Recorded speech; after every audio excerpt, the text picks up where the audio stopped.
दर्शकबिन नमस्कार। हामी यतिखेर काठमाडौँ जिल्लाबाट केही पर दक्षिण पौवा भन्ने स्थानमा आइपुगेका छौँ। हामी तपाईलाई यसअघि विभिन्न राजनीतिक दल, खेलकुद, आर्थिक लगायत विविध किसिमको बारेमा इन्टरभ्यू लिएर आउने गरेका थियौँ।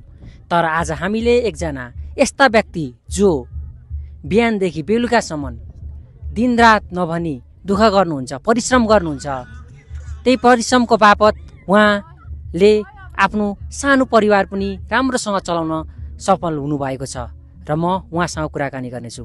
हजुरलाई स्वागत छ। हजुर। हजुरको शुभ नाम? रामदयाल शाह। तपाईले कति वर्ष भयो यसरी कुल्फी बरफ बेच्दै आउनुभएको? भयो 10 वर्ष। यो कुल्फी बरफ त यो गर्मीको समय मात्रै हुन्छ, जाडो मौसममा हुँदैन। त्यतिखेर चाहिँ के गर्नुहुन्छ? त्यतिखेर बदाम, चना, केराउ बेच्छ। यस्तो पेसा गरिरहँदा तपाईलाई आफूलाई कस्तो फिल हुन्छ, कस्तो अनुभव हुन्छ, के छ?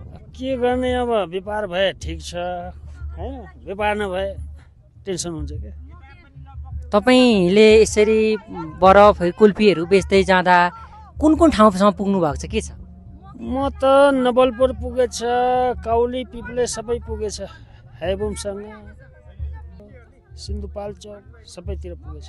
तपाईँ यो दैनिक रूपमा कतिसम्म चाहिँ बेच्नुहुन्छ, के छ अहिलेसम्म, के छ, तपाईँले के पाउनु भएको छ? अहिले चाहिँ 1000 हुन्छ, कहिले 1000 नि बस्छ, कहिले 2000 नि बस्छ, व्यापार अनुसार हो।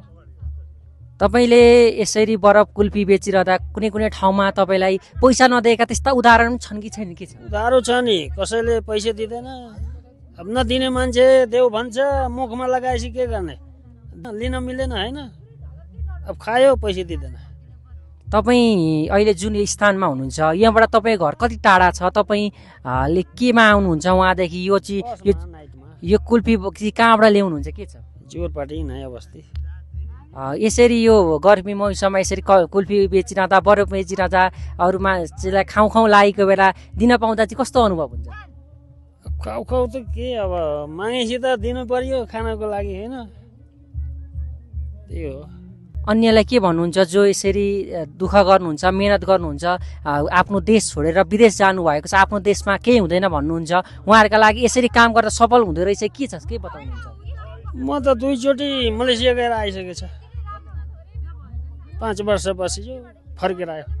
एकचोटि कन्टेन्टमा पर्यो, एकचोटि राम्रैमा पर्यो सुपर मार्केटमा, एकचोटि कन्टेन्टमा परेपछि अब कन्टेन्टमा त अब कहिले फर्निचरमा काम लगाउँछ, कहिले केमा काम लगाउँछ, त्यही भएर आएन, 2 वर्षमा फर्क्यो।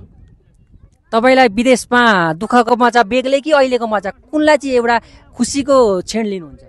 विदेशको त राम्रो, अब उहाँ त अर्कै मर्जीको काम हो नि, जे भन्छ त्यही गर्नुपर्छ।